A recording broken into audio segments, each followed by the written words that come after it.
Halo teman-teman, selamat datang pada video ini.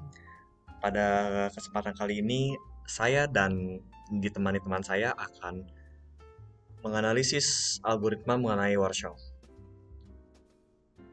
Ini anggota tim kami, lalu ini overview pembahasan, bisa dilihat aja, lalu kami akan masuk ke introduction. Apa sih asal-usul dari algoritma Warshall ini?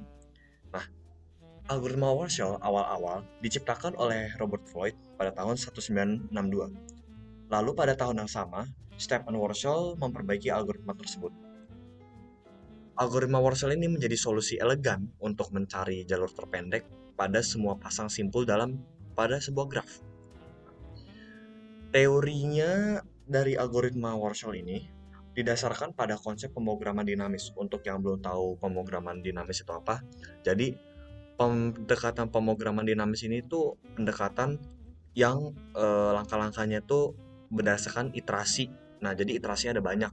Nah, di dynamic programming itu ada di bagian hasil terakhir dari sebuah iterasi tersebut digunakan untuk perhitungan iterasi selanjutnya.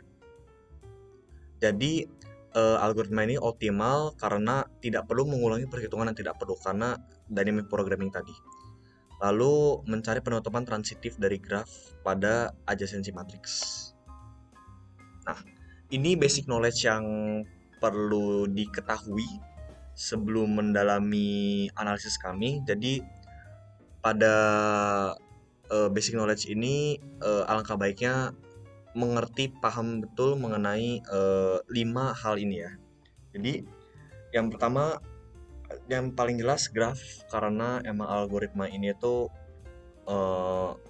menganalisis untuk algoritma dalam graf. Lalu ada weighted graph dan directed graph.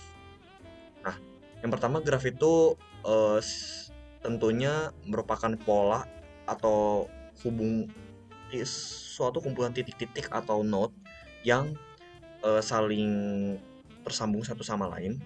Lalu weighted graph itu sama seperti graf tapi ada bobotnya. Misalnya dari node A ke node B itu ada panjangnya, biasanya itu beratnya sih, itu beratnya, tapi biasanya tuh kayak suatu visualisasi jarak misalnya. Jadi jarak node A ke node B itu 5 misalnya. Nah, itu weighted graph. Jadi setiap garisnya, setiap partnya itu ada panjangnya. Lalu yang ketiga directed graph. Directed graph itu graf yang mempunyai arah. Jadi misalnya ada sebuah node A yang mengarah ke node B. Nah, berarti node A itu bisa jalan ke node B, tapi node B itu nggak boleh ke node A. Jadi dia nggak bisa ke node A, jadi nggak bisa kembali. Jadi sesuai dengan panahnya. Nah, terus yang keempat itu ada matriks. Matriks ini ya matriks biasa, suatu kumpulan bilangan baris yang terdiri dari baris dan kolom. Nah, perbedaannya dengan adjacency matrix. Adjacency matrix itu tuh matriks yang mempresentasikan sebuah graf. Jadi misalnya ada matriks 2x2. Nah, matriks 2x2 ini tuh di sampingnya itu 2x2 misalnya indeks matriks 11. Matriks 11 tuh berarti artinya dari node 1 ke node 1 itu panjangnya berapa. Atau kalau misalnya di algoritma Warshall biasa itu dia tuh nilainya 1 atau 0, artinya tuh ada jalannya atau enggak gitu. Nah, lalu apa sih perbedaan algoritma Warshall dengan algoritma Flood Warshall? Jadi Flood Warshall itu hanya mencari nilai boolean yang nilai boolean ini tuh merepresentasikan kalau misalnya nilai boolean itu 1, berarti dari node 1 ke node 2 itu berarti ada jalannya. Tapi kalau misalnya nilainya 0, berarti permisalannya dari node 1 ke node 2 itu tidak ada jalannya. Nah, lalu bagaimana solusinya untuk mencari shortest path misalnya? Solusinya itu menggunakan algoritma Floyd-Warshall. Jadi Floyd-Warshall ini algoritma Warshall yang dikembangkan lagi untuk mencari shortest path dalam sebuah graf. Jadi bukan hanya mencari jalan aja gitu. Nah, lalu ini yang poin yang akan kami analisis. Yang pertama, kami akan membandingkannya dengan algoritma lainnya. Lalu kami akan menganalisis time complexity-nya dengan pseudocode algoritma Warshall. Lalu menganalisis space complexity-nya.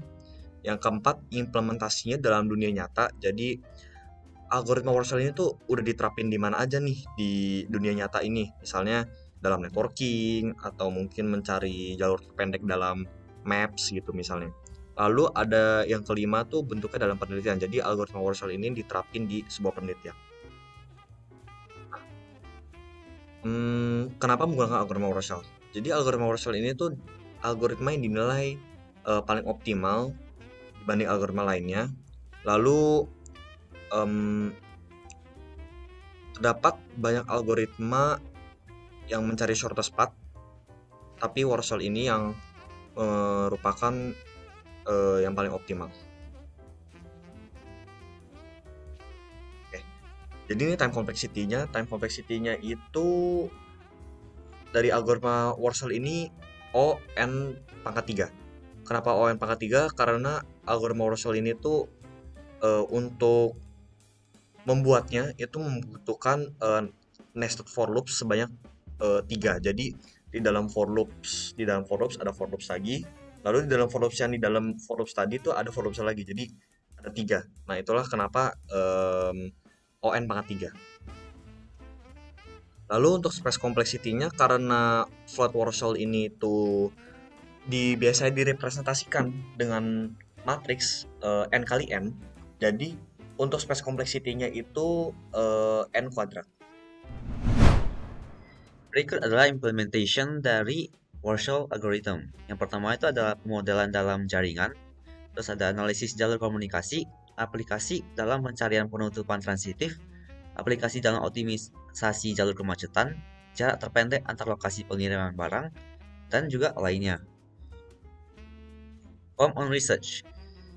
Berikut adalah salah satu contoh penelitian yang telah dilakukan dengan mengimplementasikan Warshall algorithms dengan judul Algoritma Warshall untuk penyelesaian masalah vehicle routing dengan studi kasus pendistribusian PT Semen Bosowa di Makassar. Berikut adalah beberapa contoh hasil screenshotan dari research-nya. Di sini ada judulnya.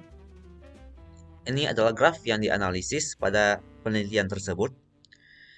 Dan di sini adalah tabel bobot rute jalur distribusi PT Semen Bosowa di Makassar. Dan ini adalah hasil setelah dikonvert ke dalam bentuk matriks. Selanjutnya akan dilakukan implementasi Warshall. Nah, ini adalah iterasi pertama. Dan ini adalah hasil setelah iterasi ke-11. Dari hasil iterasi ke-11 dari matriks tersebut, dibuatkan ke dalam bentuk tabel hasil. Adalah rute terpendek dari sentral ke 10 toko pendistribusian PT Semen Bosowa di Makassar. Oke, di sini saya akan menjelaskan desain tekniks. Desain tekniks ini ada beberapa poin yang penting yang harus kita bahas hari ini, yaitu yang pertama dynamic programming. Dynamic programming ini adalah sebuah konsep yang dimana langkah yang akan dilakukan itu memanfaatkan langkah yang sebelumnya. Nah, ini biasanya digunakan untuk menghindari duplikasi perhitungan yang tidak perlu, meningkatkan efisiensi algoritma, dan juga digunakan pada penentuan jalur terpendek, urutan optimal, atau kombinasi terbaik. Di sini kita ada keuntungan. Sini keuntungannya itu sederhana, efisien untuk graf yang kecil, dapat menangani graf berbobot negatif, dan juga solusi lengkap antar semua pasangan simpul dalam graf. Nah, kita ada keuntungan, tentu saja ada kelemahan. Kelemahan di sini adalah kalau misalkan salah satu graf kalian ada perubahan, kalian harus hitung ulang dari awal. Yang kedua itu ada time complexity sebagai worst case dan kinerja buruk untuk graf besar dan memakan memori yang banyak. Nah, di sini kita akan menjelaskan how it works, bagaimana cara kerja Warshall algorithm. Di sini ada 4 step, yaitu membuat matriks. Membuat matriks ini kita isihkan informasi-informasi berhubungan antar simpul-simpul dari suatu graf. Yang kedua itu menentukan step, menentukan jumlah step dari setiap baris dan kolom yang akan dilakukan berdasarkan jumlah simpul pada suatu graf. Yang ketiga itu iterasi step, melakukan pengulangan dari step awal hingga akhir step dengan mencoba memperbarui matriks pada setiap step jika terdapat hubungan simpul yang mungkin menjadi perantara. Yang terakhir itu adalah hasil akhir.